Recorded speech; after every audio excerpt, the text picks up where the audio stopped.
Já sabe o que é currículo? Já pensou no currículo que você vivencia todo dia no espaço escolar? Nas elaborações que são feitas na escola onde você trabalha? Ou já entendeu bem essa questão da teoria? Agora a gente tem que continuar, a gente tem que estudar toda a questão da organização curricular. E vou apresentar para vocês um grande modelo dessa organização, que são os parâmetros curriculares nacionais. A gente vai estudar um pouquinho das duas questões e das duas formas da gente entender essa questão de como a gente organiza de fato o currículo na escola, como de fato ele acontece dentro do espaço escolar. Às vezes a gente tem muita dúvida sobre esses assuntos, mas é preciso que a gente reflita e consiga coletivamente construir um projeto curricular, uma proposta de currículo que realmente seja de acordo com os anseios de todo mundo.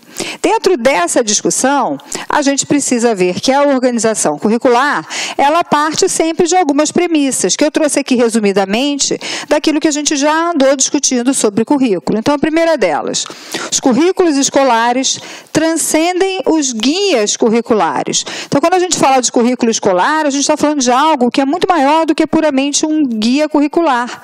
E lembra, essa ideia passa por a gente pensar num currículo formal, num currículo vivido e num currículo oculto.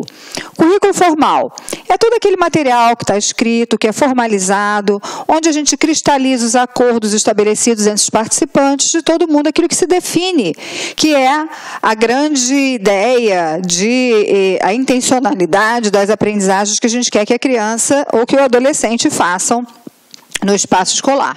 Então, esse é o currículo formal, é aquele que é apresentado, aquela intenção que é apresentada, aquela intenção que é clara. Outra coisa é a gente entender que dentro dessas questões existem também aquilo que é vivo, aquilo que de fato acontece, que a gente chama de currículo vivido, e em alguns lugares se chama de currículo em ação. Isso significa que o nosso currículo ele tem uma flexibilidade que é natural, porque a gente chega com intencionalidade de ensinar algumas coisas às crianças, mas essas crianças trazem também algumas outras coisas, que fazem com que aquela nossa intenção inicial seja acrescida de novos fatos, de novas possibilidades de discussão, de novas críticas e de novos trajetos para aquele conhecimento. Isso faz parte da gente entender o currículo e é o currículo vivido. E numa contribuição de todas as teorias críticas de currículo, a gente tem a ideia do currículo oculto. Lembra, se o nome diz que ele é oculto, é porque ele não está muito claro, né? Então, é tudo aquilo que não está explícito, mas que implicitamente acontece em todos os estabelecimentos educacionais. Sim, eu disse em todos os estabelecimentos educacionais. É meio difícil a gente fugir dessa ideia do currículo oculto. Por quê?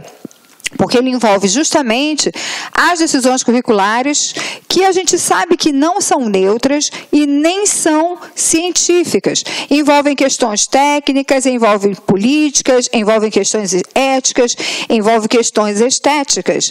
Então, a forma como nós tratamos um assunto com o aluno, essa forma, ela não é neutra, ela tem alguma intencionalidade que é política. Então, por exemplo, quando a gente discute com o aluno algum tema mais polêmico que esteja, por exemplo, sendo discutido pela sociedade, se a gente discute, por exemplo, a redução da maioridade penal, se isso sai numa discussão num contexto de sala de aula, a forma como essa discussão vai ser levada pelo professor, ela vai estar carregada dessa perspectiva das intencionalidades políticas, técnicas, porque vai envolver o quanto o professor sabe.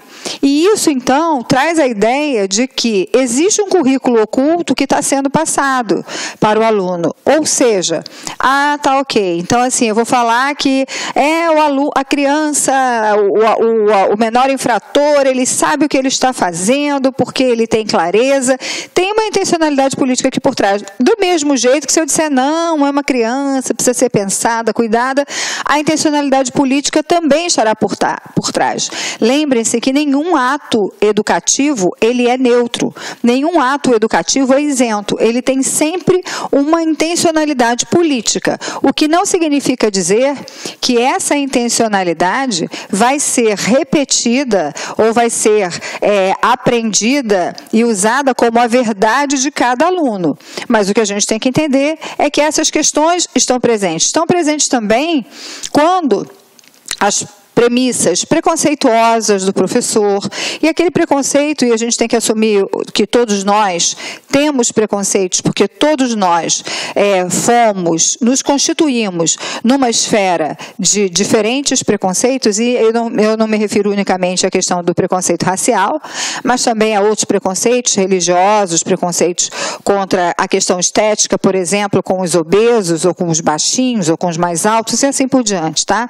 Então, e às vezes as nossas posturas, elas, embora não sejam explicitamente preconceituosas, elas são implicitamente preconceituosas. Então, basta um olhar de um professor para uma criança, por exemplo, extremamente obesa, que tenha dificuldade de se locomover. Basta aquele olhar mais de crítica para que isso aqui seja um elemento de aprendizagem para os alunos, porque todos os outros alunos, inclusive o aluno obeso, vai perceber esta sua intenção, por mais implícita que ela seja. Então, o professor jamais vai dizer que tem algum tipo de preconceito, que ele comete algum tipo de preconceito em sala de aula. Explicitamente, não. Mas implicitamente, essa mensagem, ela é passada. Então, quando a gente fala dessa ideia de currículo, lembra que a gente está falando muito mais do que lista de conteúdos, do que um guia, de como a gente usa o currículo, porque o currículo é sempre um espaço onde as pessoas estão, onde os saberes se encontram, onde as diferenças se encontram. E nesse encontro de diferenças, essa produção de outras possibilidades, essa produção de algo novo em cima até do que se tinha pensado anteriormente, ela é muito possível e ela é muito provável. Ok, continuando então a nossa discussão, o currículo não é apenas um conjunto de objetivos, de conteúdos, de experiências, de aprendizagem e de avaliação. Ele é mais do que isso. Lógico, a gente entende que essas questões também fazem parte da discussão do currículo, mas acontece que o currículo é muito mais do que isso. A gente tem que lembrar que as experiências, todas aquelas experiências vividas no espaço escolar, dão conta dessa discussão também curricular. Se eu foco a ideia de que somente os objetivos, os conteúdos, as experiências de aprendizagem, aquelas em sala de aula e avaliação fazem parte do currículo, eu perco o foco na questão da cultura, eu perco foco na questão das relações, eu perco foco na complexidade dos assuntos. Então, portanto, a gente tem que sempre ir além. Currículo escolar não lida apenas com o conhecimento escolar, mas com diferentes aspectos da cultura. Então, como eu estava falando anteriormente, a gente tem que lembrar que as questões da cultura, e aí essas questões podem ser muito particulares, dependendo do lugar onde aquela escola está inserida, dependendo do contexto cultural que é vivenciado por aquele grupo de alunos e de professores, a gente tem que valorizar essa questão da cultura, e essa cultura passa a ser também elemento do currículo. Olá, meus amigos! E aí, gostou da aula do professor? Quer continuar assistindo essa videoaula? Então, convido vocês a acessarem o lacconcurso.com.br. Lá, vocês vão encontrar a melhor preparação para o concurso da SEDUC MT 2017. Lançamos um curso pré-edital, mas podem ficar tranquilo que quando o edital for publicado, se tiver alguma alteração na nossa grade, e terá alterações, nós aqui do LAC Concursos vamos atualizar este curso de graça para vocês, desde que esteja dentro do seu prazo de acesso. Tá certo, meus amigos? Então, espero vocês aí no LAC Concursos, essa grande preparação. Nós vamos fazer de tudo para ser a melhor preparação para a SEDUC MT 2017, ok? Ah, já ia esquecendo. Você quer esse material de apoio do professor? Então, vá lá no nosso site, clique lá em materiais, faça o seu download de graça desse material do nosso grande professor. Um forte abraço, fique com Deus e espero vocês aqui no LAC. Tchau, tchau. Clique LAC.